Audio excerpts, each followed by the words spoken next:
Hello guys, আমার mini ব্লগে আরেকবার তোমাদের ওয়েলকাম জানাই। আজকে বেসিক্যালি একটা ভরা দুপুরবেলা দিয়ে মিনি ব্লগ তোমাদের সাথে শেয়ার করেছি। দেখো, তরমুজ দাঁড়িয়ে দাঁড়িয়ে খেয়ে নিয়েছি কেটে, তারপরে একটা দই দিয়ে পেট ঠান্ডা রাখার জন্য একটা খাবার আমি ডেলি খাই, টক দই চিনি ছাড়া, ফল দিয়ে খেয়ে নিই। তোমরা ইচ্ছা মতন ফল টল দিয়ে খেও।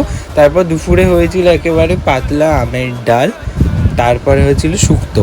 আমি ভিডিও করে করে ব্লগের জন্য রেখে দিয়েছি, কারণ তোমাদের সাথে তো শেয়ার করতেই হবে যতই গরম পড়ুক।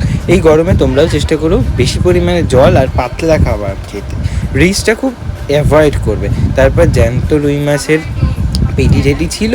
আর দেখো, জানলার বাইরে আমগুলো ঝুলে রয়েছে, দেখেই মনে হচ্ছে একেবারে ভরা গ্রীষ্মকাল চলছে।